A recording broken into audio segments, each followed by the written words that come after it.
உங்களிடத்தில் என்னை கொண்டு வந்து சேர்த்திருக்கிறார்.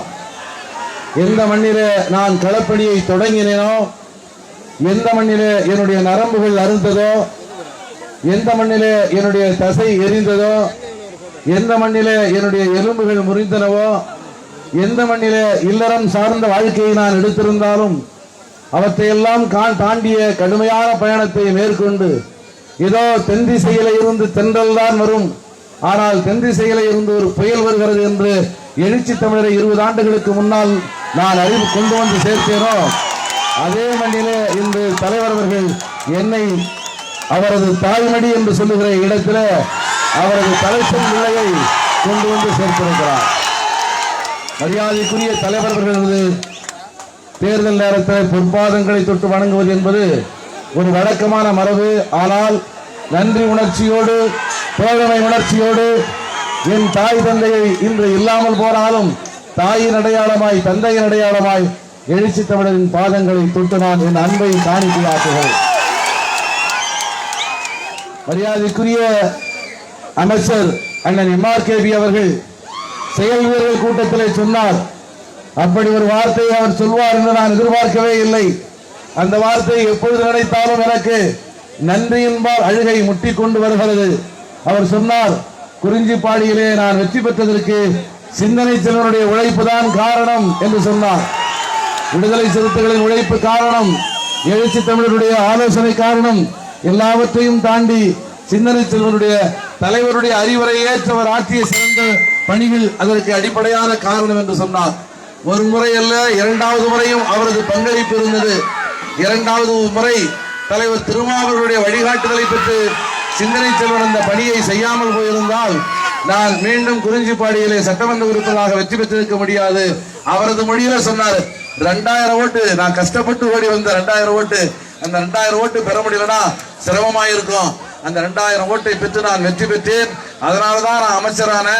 ஆகவே அப்படி என்னுடைய அரசியல் வாழ்க்கைக்கு பாதையை அதில் பங்கெடுத்துக் கொண்ட சிந்தனை செல்வனுக்கு நன்றி கடமை செய்கிற, நன்றி திருப்பி செலுத்துகிற காலம் வந்திருக்கிறது, வாய்ப்பு வந்திருக்கிறது என்று ஒரு இமயம் போன்ற இந்த மண்ணை பாதுகாக்கக்கூடிய மரியாதைக்குரிய அமைச்சர் அவர்கள் சொன்னார்கள் என்று சொன்னால் அந்த இடத்திற்கு என்னை கொண்டு வந்து எழுச்சி தமிழர் சேர்த்திருக்கிறார். எனது அருமை உறவுகளை, எங்க அண்ணன் TM வந்து பேசணும் அப்படின்னு சொல்லிட்டு தம்பி செல்ல பிறந்து என்ன காதோர சொன்னாரு, பரவாயில்லப்பா நேரம் ஆயிடுச்சு, நீங்க முன்னாடியே 9 மணிக்குள்ளார எல்லாரையும் பேச விட்டுருக்கணும், தலைவர் பேசணும், அதனால நான் பேசுறேன். எங்களுக்கெல்லாம் நாங்க பேசுற பேச்சில் அர்த்தத்தை உருவாக்கி தந்த இடதுசாரி இயக்கங்களை சார்ந்தவர்கள் இங்கே இருக்கிறார்கள். ஆகவே எனது அருமை உறவுகளே, ஒரு வலுவான கூட்டணியாக நாம் இருக்கிறோம். எனக்கு முன்னாடி தமிழக வாழ்வுரிமை கட்சியினுடைய முன்னணி தலைவர் அண்ணன் ராயநல்லூர் கண்ணன் சொன்னாங்க, நாம வந்து சில கேள்விகளுக்கு பதில் சொல்லலாம். யாரு கேட்டா கேள்விக்கு பதில் சொல்லலாம், மோடி ஒரு கேள்வி கேட்டா பதில் சொல்லலாம். எழுச்சி தமிழர் அப்படிதான் சொல்றாரு, மோடி கேட்கிற கேள்விக்கு தான் பதில் சொல்ல முடியும், அமித்ஷா கேட்கிற கேள்விக்கு பதில் சொல்லலாம். நாம பதில் சொல்வதற்கு நம்முடைய எதிராளி எந்த நிலையில இருக்கிறார் என்பதை பார்க்க வேண்டும். ரொம்ப தரம் தாழ்ந்து யாராவது விமர்சனம் செய்தால் அதற்கெல்லாம் நாம் பதில் சொல்ல வேண்டிய அவசியமே இல்லை. கோடியை கொட்டி கொடுத்தாலும் விடுதலை சிறுத்தைகள் விரைவாக மாட்டார்கள், லட்சத்தை கொட்டி கொடுத்தாலும் இந்த அன்பு உறவுகள் விரைவாக மாட்டார்கள் என்பதை நிரூபிக்கிற வகையில் தான் 32,000 வாக்குகள் வித்தியாசத்திலே எழுச்சி தமிழர் மரியாதைக்குரிய தலைவர் அவர்களை காட்டு மன்னார்குடி வெற்றி பெற செய்தது. ஆகவே எனது அருமை உறவுகளை, அப்படிப்பட்ட நம்பிக்கையோடு காத்துக் கொண்டிருக்கிற நான் இந்த களத்தில் இருக்கிறேன். ஒரே ஒரு வாக்குறுதியை மாத்திரம் நான் சொல்லி விடைபெறுகிறேன். 2 செய்திகள். ஒன்று, நான் மறக்க முடியாத அந்த நள்ளிரவு நாள். முதல் முறையா ஃபேனை பாக்குறோம், முதல் முறையா லைட்டை பாக்குறோம், முதல் முறையா சிமெண்ட் போட்ட வீட்டுல நம்ம வாழ்றோம். அப்படி முதல் முறையா முதல் தலைமுறையா தான் இதெல்லாம் அனுபவிக்கிற ஒரு வாய்ப்பு கிடைச்சது. நெய்வேலியில் வேலையில சேர்ந்தோம், பணியாற்றினோம், தலைவர் அண்ணன் திருமாவை பார்த்தோம். வந்தா போனா அண்ணன் கையில் அண்ணா செலவுக்கு இருந்தாங்க 100-200 அப்படின்னு சொல்லிட்டு ஒரு கௌரவமான அரசு ஊழியரா வாழணும் தான் நினைச்சேன். ஆனா அண்ணன் கண்ணை பார்த்து எப்படி நீங்களாம் அப்படியே அவர் பின்னாடி வந்துட்டீங்களோ அது மாதிரி அதுல என்ன மத்திர சக்தியும் அண்ணன் பின்னாடி நானும் வந்துட்டேன், எல்லாத்தையும் மறந்துட்டு அவரோட ஓடிக்கிட்டு இருந்தேன். அது எல்லாமே உங்களுக்கு தெரியும். அண்ணன் வந்து சரி கூட மாடு இருக்கிற ஒரு சில ஆட்கள் கொஞ்சம் தடுமாறிட்டாங்க, சிந்தனை வாங்க நம்மளாம் வேலையை விட்டுட்டு முழுசா இறங்கி பணியாற்றலாம் அப்படின்னு சொன்னாங்க. சரி, அண்ணன் தான் வாழ்க்கையை முழுசா வந்து மக்களுக்காக அர்ப்பணிச்சவரு, பொண்டாட்டி பிள்ளை அப்படின்னு குடும்பம் இல்லாம இந்த சமுதாயத்துக்காக, மக்களுக்காக, தமிழ் சமூகத்துக்காக தன்னை 100 விழுக்காடு அர்ப்பணித்துக்கிட்டாரு.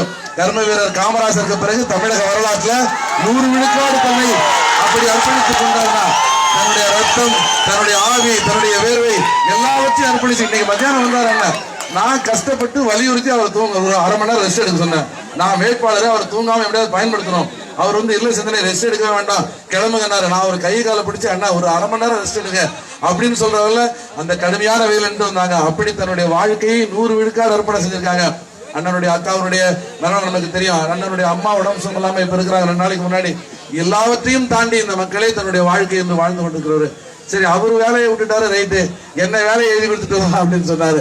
எனக்கு என்னடா இது, நமக்கு முன்னாடி பிள்ளை இல்ல, இப்படி ஒரு வாழ்க்கை நம்ம ஒரு இல்லறத்தானா வாழ்ந்துட்டு இருக்கிறோமேங்கிற தயக்கம் இருந்துச்சு. திடீர்னு 2006 ஏப்ரல் மாதம் 3வது வாரத்துல இரவு நேரத்துல ஒரு மணிக்கு அவருடைய போன் வந்துச்சு. அந்த போனை பார்த்தோன்னே அண்ணன் போனாலே ஒரு பெரிய மகிழ்ச்சி, ஒரு பெரிய பதட்டம் எடுத்து பேசும்போது சிந்தனை இந்த உடனடியாக வேலையை ரிசைன் பண்ணிட்டு நாளைக்கு சென்னைக்கு வாங்க அப்படின்னு சொன்னாரு. நான் தங்கத்திட்ட கேட்டேன், என்ன அண்ணன் இப்படி சொல்றாரு, ஏதோ பொதுக்கூட்டத்துக்கோ போராட்டத்துக்கோ கருத்தரங்கத்துக்கோ மாநாட்டுக்கோ கூப்பிடுற மாதிரி கூப்பிடுறாருன்னு. ஒண்ணுமே சொல்ல தங்கம். மூத்த மகன் நிலவனுடைய பாட புத்தகத்திலிருந்து ஒரு வெள்ளை பேப்பரை கிழிச்சு, ஒரு பாட நோட்டு இருந்து ஒரு வெள்ளை பேப்பரை கிழிச்சு என்கிட்ட கொடுத்தாங்க. நான் அதுல ஒரு ரிசைன் லெட்டரை எழுதிட்டு இரவு 1 மணிக்கு 1:30 மணிக்கு நான் அதில் கையெழுத்து போட்டேன். மறுநாள் கொண்டு போய் அதிகாரிகிட்ட கொடுத்தேன். நான் இதை ஒரு இரக்கத்தை பெறுறதுக்காக சொல்லல. நான் அந்த இரவு 1:30 மணிக்கு கையெழுத்து போடும்போது என் மனசுல தெரிஞ்ச ஒரே வெளிச்சம், எழுச்சி தமிழருடைய பாதையில இந்த மக்களுக்காக இந்த அரசு பணியை நாம் தூக்கிறோம். இந்த மக்கள் நம்மளை எங்க கொண்டு போய் சேர்த்தாலும் சேர்க்கட்டும். என்னுடைய வாழ்க்கையை முழுமையா எழுச்சி தமிழர் அர்ப்பணிச்ச மாதிரி 100 விழுக்காடு என்னால பண்ண முடியாட்டி போனாலும் என்னால முடிஞ்ச அர்ப்பணிப்பை செய்ய வேண்டும்ங்கிற அடிப்படையில் உங்களை நம்பிதான் மக்களை நம்பிதான் அந்த நள்ளிரவு நேரத்திலே கையொப்பமிட்டேன். வெளியே வந்த கௌரவமா வச்சிருக்காரு தலைவர். நீங்களும் என்ன கௌரவமா வச்சிருக்கீங்க, சிறப்பா வச்சிருக்கீங்க, மிகவும் சிறப்பா வச்சிருக்கீங்க. ஆகவே அந்த நம்பிக்கையோடு இந்த களத்துல நிற்கிறத மாத்திரம் சொல்றேன். ஆகவே என்னுடைய அருமை உறவுகளை, இந்த பானை என்பது ஒரு சாதாரண பானை தான். அரிசியை கொட்டி வச்சு அது அரிசி பானை, அல்லது அது தண்ணி ஊற்றி வச்சா தண்ணி பானை. உங்களுடைய அன்பை, உங்களுடைய பாசத்தை, உங்களுடைய கண்ணியத்தை, உங்களுடைய தலைநிமிர்வை நிச்சயமா இதில் இட்டு நிரப்பி வெற்றி பானையா நீங்க இதை கொண்டு போய் அண்ணன் கையில சேர்ப்பீங்க. இன்னைக்கு திமுக தான் வெற்றி பெற போகுது. திமுக வெற்றி பெறுகிற போது இங்க கூட்டணி கட்சியில திமுக கூட்டணியில் இருக்கிற ஒரு எம்எல்ஏ இருந்தாதான் நம்ம காட்டுமன்னார்குடி தொகுதியில சிறப்பான வேலைகளை செய்ய முடியும். ரொம்ப வேதனையா இருந்துச்சு. தொகுதிக்குள்ளார சுத்தி பார்க்கும்போது கண்ணுல தண்ணி வராத மாதிரி இருந்துச்சு. தொகுதிக்குள்ள இருக்கிற ஒரு சாலை கூட சரியா இல்ல. உட்கட்டமைப்பு முழுக்க நாசமா இருக்கு. ஒரு கிராமத்துக்கு வந்துருச்சு அப்படின்னாக்கா ஒரு திறந்த வெளி கழிப்பிட மாதிரி ஒரே நாற்றம் அடிச்சா ஒரு கிராமத்தினுடைய என்ட்ரன்ஸ் அப்படின்னு புரிஞ்சுக்கிற மாதிரி நம்ம பகுதிகள் அவ்வளவு மோசமான நிலையில இருக்கு. அதை என்னால புரிந்து கொள்ள முடியும். நிலத்தடி நீர் மட்டும் மணலை தோண்டி கொள்ளையடிச்சு நிலத்தடி நீர் மட்டும் போயிடுச்சு. செக் டேம் கட்டல, நீர் மேலாண்மை சரியா இல்ல. ஒரு சர்வதேச தரத்துல நீர் மேலாண்மையை உயர்த்தி காட்டுமன்னார் கோயில தஞ்சை நெற்களஞ்சியத்துக்கு அடுத்து அளவிட சிறந்த ஒரு நெற்களஞ்சியமா மாத்திரங்கிற கனவு இருக்கு. 87-88 இதே வடவாத்துல குளிச்சுட்டு அண்ணன் கண்ணனை சொன்னாங்க. அந்த நேஷனல் ஐடியில இது பண்ணும்போது பொன்னியின் செல்வனுடைய கதையில இருக்கிற கதாநாயகன் மாதிரி இந்த வடவாத்துல குளிச்சுட்டு தினமும் அந்த ஐடிக்கு வருவேன். பல கனவுகளோட நான் இருந்திருக்கிறேன். இப்ப தேர்தல் நேரத்தில் நான் மீண்டும் அந்த பூங்காவை ஆக்க போறோம், அப்படி செய்ய போறோம் அப்படின்னு சொல்றதை விட நிச்சயமாக இந்தியாவினுடைய கவனத்தை ஈர்க்கக்கூடிய ஒரு பண்பாட்டு மையமாக வீராணம் ஏரியை மாற்றி காட்ட வேண்டும் என்கிற எண்ணம் எனக்கு இருக்கு. நீண்ட நெடிய காலமா எழுச்சி தமிழர் மனசுல இருக்கிற கனவுகளை எல்லாம் அவருடைய தூதுவனாக உங்களிடம் கொண்டு சேர்ப்பதும், உங்களுடைய உறவுகளை, உங்களுடைய பிரச்சனைகளை அவரிடம் சொல்வதுமான அந்த விஷயத்தை நான் கட்டாயம் செய்வேன். லால்பேட்டையில இஸ்லாமிய உறவுகளுக்கு ஒரு மகளிர் கல்லூரி வேணும்னு சொன்னாங்க. அது ஏன் அந்த ஃபீசிபிலிட்டி இல்லை, அது ஏன் அந்த மாதிரியான விஷயம் நடக்கல?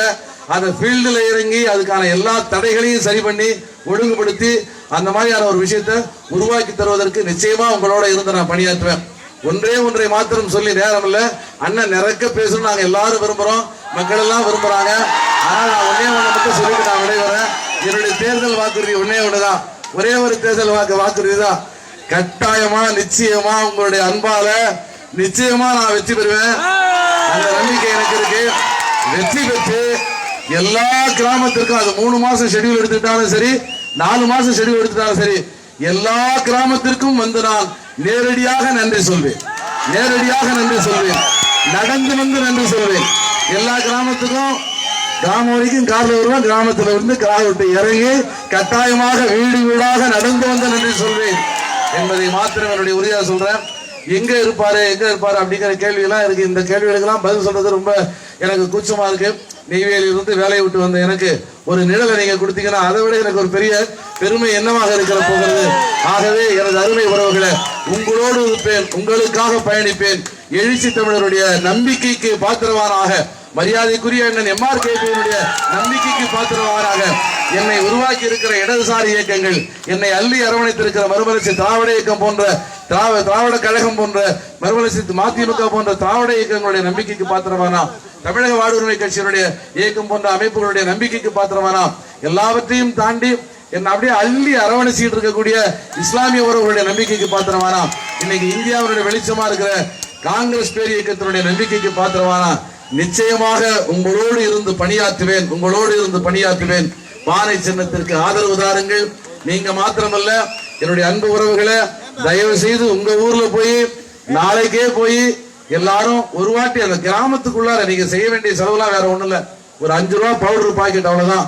காலையில 5:30 மணிக்கு எந்திரிக்கிறோம், நல்லா அழகா தலைமுடியை சீவிரோம், பவுடர் அடிச்சுக்கிறோம், கொண்டாட்டி பிள்ளைய கூப்பிட்டு கோயிலுக்கு போவோம் இல்லையா, அந்த மாதிரி கோயிலுக்கு போறீங்க, அவ்வளவுதான். கோயிலுக்கு கிளம்பி போறீங்க. கோயில் வேற ஒண்ணும் இல்ல, நம்முடைய வாக்காளர்கள் தான் அப்படின்னு நினைச்சுக்கிட்டு சில பேர் நம்ம மணவாளனை கூப்பிட்டு பக்கமா போயிட்டு இருந்தாங்க. புடவாத்த கரை முழுக்க அப்படியே பாட்டிலா சிந்தி கிடந்தது. பாட்டில் எடுத்து வித்தாலே ஒரு எலெக்ஷன் செலவாக போகுது. அந்த மாதிரி அவ்வளவு மோசமா காசுக்கு கூட்டு வந்த கூட்டமா இருந்துச்சு. அவ்வளவு பணத்தை இறக்கலாம். நீ எவ்வளவு பணத்தை இறக்கிறாலும் நாங்கள் முடிவெடுத்திருக்கிறோம், ஸ்டாலின் தான் நாளைய முதல்வர். எழுச்சி தமிழர்கள் திரும்ப அடையாளப்படுத்தி இருக்கிற பானை சின்னம் தான் காட்டுமன்னார் கோயிலுடைய சின்னம். எந்த சட்டமன்ற கட்டடத்தை கலைஞர் அவர்கள் கனவோடு கட்டினாரோ அந்த சட்டமன்ற கட்டடத்தை அந்த அம்மா வெறும் காழ்ப்புணர்ச்சியினுடைய அடிப்படையில அதை ஒரு மருத்துவமனை ஆக்குறாங்க. மருத்துவமனையை உருவாக்கணுங்கிற நோக்கம் இல்ல, கலைஞர் கொண்ட அந்த சட்டமன்ற கட்டடத்தை பயன்படுத்த விரும்பாத அந்த அதே சட்டமன்ற கட்டடத்துல தளபதியினுடைய அந்த தலைமையில புதிய சட்டமன்ற உறுப்பினர்கள் எல்லாம் பொறுப்பேற்கிற நிகழ்ச்சி நடக்கும். அதுல காட்டுமன்னார் கோயில் சார்பா நானும் பங்கேற்றுக் கொள்வேன். கிறிஸ்துவ அமைப்பை சார்ந்த நண்பர்கள் எல்லாம் வந்திருக்கிறாங்க. உயிர்ப்பின் திருநாள் வாழ்த்துக்களை கிறிஸ்துவ பெருமக்களோடு நான் பகிர்ந்து கொள்கிறேன். ஆகவே அனைத்து உறவுகளும் ஒன்றாக சேர்ந்து எனக்காக ஒரு 4 நாள் உங்கள் தெருவில் நீங்க உழைச்சீங்கன்னா நம்ம வெற்றி பெற்றுவோம் என்பதை சொல்லி இட்டு நிரப்புங்கள். உங்கள் பாசத்தால், உங்கள் அன்பால், உங்கள் கனிவால், உங்களுடைய நிறைவால் பானையை இட்டு நிரப்புங்கள். வெற்றி பானையாக அதை கொண்டு போய் அண்ணனுடைய காலடியில் சேர்ப்பிக்க எனக்கு ஒரு வாய்ப்பை தாருங்கள் என்று வேண்டி விரும்பி கேட்டுக்கொண்டு நிறைவு செய்கிறேன். நன்றி, வணக்கம். ஒரே ஒரு முறை உங்க வாயால சொல்லுங்க, நமது சின்னம் தளபதியுடைய சின்னம், நாளைய முதல்வர் தளபதியுடைய சின்னம், MRKP-யுடைய சின்னம், எழுச்சி தமிழர்களுடைய சின்னம், மதச்சார்பற்ற கூட்டணியின் சின்னம். நன்றி நன்றி நன்றி. சின்னம் 4வது இடத்தில் இருப்பதாக சொல்லுகிறார்கள். எனவே நிறைவாக அந்த பேலட் பேப்பர்ல சின்ன நாடகத்துல